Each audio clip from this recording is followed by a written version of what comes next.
दोस्तों, बिहार सरकार द्वारा पंचायती राज विभाग में ग्राम कचहरी के लिए कुछ नियुक्तियां आई है जो मैं आपको बताने जा रहा हूँ। जैसे कि बिहार ग्राम कचहरी में न्याय मित्र के लिए नियुक्ति आई है। यहाँ पर आप देख सकते हैं पद का नाम क्या है, तो ग्राम कचहरी न्याय मित्र, जिसकी कुल रिक्ति है वो 2436 है और ये संविदा के आधार पर होगी, जिसमें आपको 7,000 रुपये प्रति माह मतलब वेतन होगा। और जो इसकी न्यूनतम शैक्षणिक योग्यता है वो किसी भी मान्यता प्राप्त विश्वविद्यालय से पीजी स्नातक होना है। आप ये हम इसके बारे में डिटेल से जानते हैं और आपको सब स्टेप बाय स्टेप प्रोसेस बताएंगे। इस रिक्ति को भरने के लिए कौन लोग पात्र हैं, तो भारत का नागरिक हो तथा बिहार राज्य से संबंधित जिला का निवासी होना चाहिए।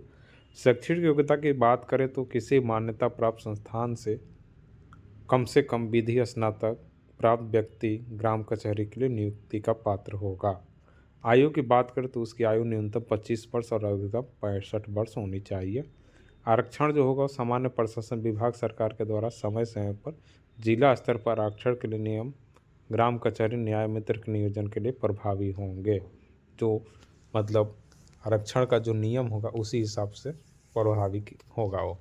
लाभ आप राज्य सरकार के प्रचलित आरक्षण नियम के अनुसार आपको मिलेगा। नियोजन प्रक्रिया की बात करें तो आवेदक को किसी एक प्रखंड में ऑनलाइन आवेदन किया जाएगा। आप एक ही आवेदन कर सकते हैं। ऑनलाइन आवेदन पंचायती राज विभाग के विभागीय वेबसाइट लिंक है, इस पर करना है। आवेदक द्वारा भरी गई सूचना अंतिम रूप से मान्य होगी। अगर आप कोई भी सूचना भरते हैं तो उसको सही तरीके से भरें। अभ्यर्थियों द्वारा ऑनलाइन आवेदन में भरी गई सूचना के आधार पर उम्मीदवार को पात्र या अपात्र घोषित किया जाएगा। वेबसाइट पर उपलब्ध शपथ पत्र की नोटरी बनाकर अपलोड करना आपको अनिवार्य है। यानी कि वेबसाइट पर जब आप जाएंगे तो वहाँ पर एक शपथ पत्र होगा, उसका नोटरी बना करके आपको फिर उसको भी अपलोड करना है स्कैन करके। जब भी आप आवेदन करते आश्वस्त हो लो कि आप जिस पंचायत के लिए आवेदन कर रहे हो उस पंचायत में रिक्ति है या नहीं। बिना रिक्ति वाले पंचायत में आवेदन की जाने की स्थिति में उम्मीदवारी का कोई भी दावा मान्य नहीं होगा। अब इसमें मेधा सूची का निर्धारण कैसे किया जाएगा, तो मेधा सूची का निर्धारण जो होगा वो विधि स्नातक के अंकों के आधार पर किया जाएगा। मेधा सूची में समान अंक रहने वाले उम्मीदवार में उम्र की वरीयता दी जाएगी। अंतिम रूप से प्रकाशित पैनल ग्राम कचहरी पूर्ण कार्यकाल के लिए वैध रहेगा। पैनल पर किसी प्रकार की आपत्ति पैनल के प्रकाशन की तिथि से 15 दिनों के अंदर प्रखंड विकास पदाधिकारी में दायर किया जाएगा। अगर आप जैसे मेधा सूची पैनल पर जब आएगा प्रदर्शित हो जाएगा तो अगर किसी को दावा कुछ करना होगा तो 15 दिनों का समय दिया जाएगा।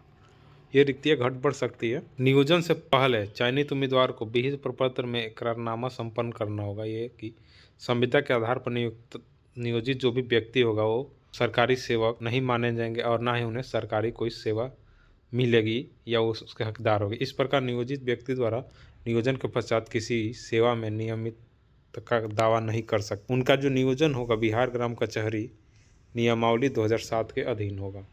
चयनित अभ्यर्थियों के नियोजन से पूर्व असैनिक शल्य चिकित्सा सह मुख्य चिकित्सा पदाधिकारी यानी सिविल सर्जन द्वारा स्वास्थ्य प्रमाण पत्र उपलब्ध कराना होगा। नियोजन के संबंध में कोई भी जानकारी प्रखंड विकास पदाधिकारी के कार्यालय से प्राप्त किया जाए। और सिवान समाहरणालय के लिए नियुक्ति आई है, जिसमें खंड वाइज ग्राम कचहरी में नियुक्ति कोटि के साथ और दिया गया है। जैसे कि नौतन प्रखंड है, उसमें ग्राम कचहरी में अनुसूचित जाति के लिए कोटि उपलब्ध है। उसी तरह जीरादेई का है, उसी तरह गुठनी है, दरौली है, आंदर है। तो इस तरह से सभी कैटेगरी के लिए किस प्रखंड में कितनी सूची है सब यहाँ पर दिया गया है। सासाराम का हो गया, यहाँ पर आप देख सकते हैं। मधेपुरा का हो गया, लखीसराय का, बांका जिला का हो गया, तो बेगूसराय डिस्ट्रिक्ट, यहाँ पर सारे रिक्तियाँ दी गई। इस पीडीएफ को मैं अटैच कर दूंगा, ये 100 पेज का पीडीएफ है।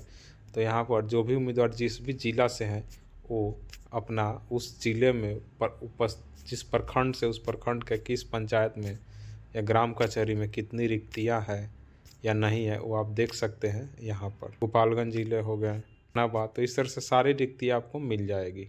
ये बिहार द्वारा आई एक अच्छी वैकेंसी है। जो भी उम्मीदवार इसके लिए एलिजिबल है वो अप्लाई कर सकते हैं और घर के आसपास से अपने एरिया पंचायत में नौकरी पा सकते हैं। इससे संबंधित कोई भी अगर सूचना आती है तो मैं उसका वीडियो बनाकर अपलोड करूँगा। आप मेरे चैनल को लाइक और सब्सक्राइब जरूर कर दें ताकि आपको इसकी नोटिफिकेशन मिलती रहे और बेल आइकन को ज़रूर दबाएँ। धन्यवाद।